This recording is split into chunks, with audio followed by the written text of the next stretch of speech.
முழுவதும் கடந்த 4 நாட்களாக நடந்த வருமான வரித்துறை சோதனையில் ரூபாய் 5 கோடி மதிப்பிலான நகை பணம் சிக்கியதாக வருமான வரித்துறை அதிகாரிகள் தகவலை தெரிவித்திருக்கின்றனர். முழு விவரங்களை செய்தியாளர் சசிதரன் வழங்க கேட்கலாம். சசிதரன் வணக்கம். இந்த சோதனையின் முழு பின்னணி குறித்த விவரங்கள் என்ன சசிதரன்? நாடாளுமன்ற தேர்தலை ஒட்டி பணப்பட்டுவாரா நடைபெறுவதாக அளித்த தமிழ்நாடு தேர்தல் ஆணையம் ஒரு தகவலை வெளியிட்டிருந்தது. அந்த தகவலின் அடிப்படையில வருமான வரித்துறை அதிகாரிகள் அதிரடியாக சோதனைகளை மேற்கொண்டனர். தமிழகம் முழுவதும் 44 இடங்களில் இந்த சோதனையானது நடைபெற்றது. குறிப்பாக கடந்த 4 நாட்களாக நடைபெற்று வந்த இந்த சோதனையில் 5 கோடி ரூபாய் அளவிலான நகை மற்றும் 400 கோடி ரூபாய் அளவிலான வரி ஏய்ப்பு செய்வதற்கான ஆவணங்களை பறிமுதல் செய்திருப்பதாக வருமான வரித்துறை அதிகாரிகள் தகவல் தெரிவித்திருக்கிறார்கள்.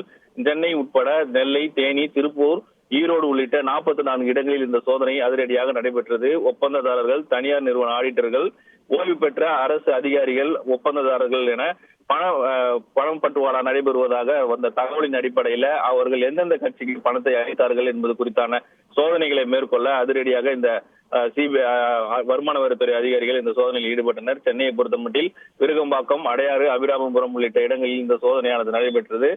ஒப்பந்ததாரர் ராமச்சந்திரன் வீட்டிலும் இணை தலைமை பொறியாளர் தங்கவேலு என்பவர் இந்த வில்லத்திலும் சோதனை நடைபெற்றது. நெல்லையை பொறுத்தமட்டில் முருகன், ஈரோடில் சத்தியமூர்த்தி என கட்டுமான தொடர்புடைய இடங்களிலும் இந்த சோதனையானது நடைபெற்றது.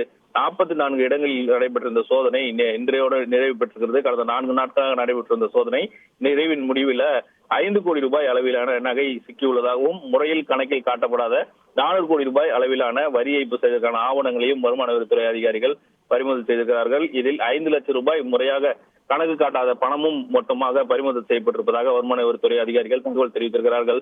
நாடாளுமன்ற தேர்தலை ஒட்டி தமிழ்நாடு தேர்தல் ஆணையம் ஏற்கனவே பணப்பட்டுவாடா நடைபெற்றுவதாக அளித்த தகவல் அடிப்படையில் இந்த சோதனை நடைபெற்றது. தொடர்ந்து கைப்பற்றப்பட்ட ஆவணங்கள் குறித்தான விசாரணையை வருமான வரித்துறை அதிகாரிகள் நடைபெற்று வருவதாகவும் தேவைப்படும் பட்சத்தில் சம்பந்தப்பட்ட நபர்களை சம்மன் அனுப்பி நேரில் விசாரிக்கவும் திட்டமிட்டுள்ளதாக வருமான வரித்துறை அதிகாரிகள் சார்பில் தகவல் தெரிவிக்கப்படுகிறது.